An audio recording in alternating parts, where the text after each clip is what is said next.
ನಿರಂತರ ಸತ್ಯದ ಬಗ್ಗೆ ಅನ್ವೇಷಣೆ ಮಾಡಿ ಸಿದ್ಧಿ ಗಳಿಸಿದರೆ ಮಾತ್ರ ಸ್ಥಿತಪ್ರಜ್ಞರಾಗೋಕೆ ಸಾಧ್ಯ ಅಂತ ಕೃಷ್ಣ ಹಿಂದಿನ ಶ್ಲೋಕದಲ್ಲಿ ತಿಳಿಸಿದ. ಮುಂದೆ ಸಾಂಖ್ಯ ಯೋಗದ ಶ್ಲೋಕ 70 ಈ ರೀತಿ ಇದೆ.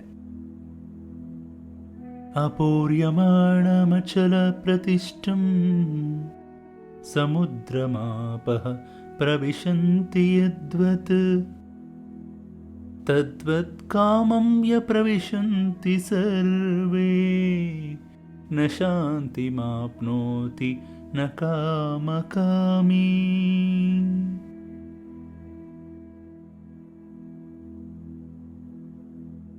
ಭಗವಂತನನ್ನು ಕಂಡವನು, ಸತ್ಯದ ಸಾಕ್ಷಾತ್ಕಾರ ಆದವನು, ಭಗವಂತನನ್ನು ಕಾಣುವ ಸರಿ ದಾರಿಯಲ್ಲಿ ನಡೆಯುವಂಥವನು ಹೇಗೆ ಇರ್ತಾನೆ ಅನ್ನುವಂಥ ವಿಷಯದ ಮೇಲೆ ಕೃಷ್ಣ ಇಲ್ಲಿ ಇನ್ನಷ್ಟು ವಿವರಣೆಯನ್ನು ಕೊಡ್ತಾ ಇದ್ದಾನೆ.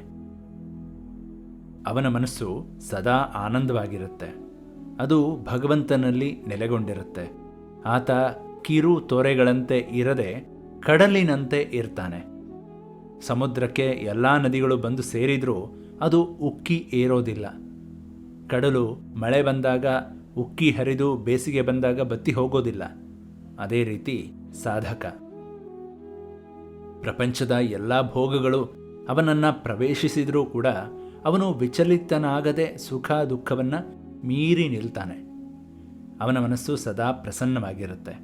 ಅವನು ಭಗವಂತನಲ್ಲಿ ನಿಷ್ಠೆಯನ್ನಿಟ್ಟು ಮೋಕ್ಷವನ್ನು ಪಡೀತಾನೆ. ಆದರೆ ಬಯಕೆಗಳ ಬೆನ್ನು ಹತ್ತಿದವನು ಅದರಿಂದ ಈಚೆ ಬರದೆ ಎಂದೂ ನಿಜವಾದ ಸುಖವನ್ನು ಕಾಣೋಕೆ ಸಾಧ್ಯ ಇಲ್ಲ ಅನ್ನೋದು ಕೃಷ್ಣನ ಮಾತು. ಮುಂದಿನ ಹೊಸ ಶ್ಲೋಕದೊಂದಿಗೆ ಮುಂದಿನ ಸಂಚಿಕೆಯಲ್ಲಿ ಭೇಟಿಯಾಗೋಣ. ಅಲ್ಲಿವರೆಗೂ ಎಲ್ಲರಿಗೂ ನಮಸ್ಕಾರ.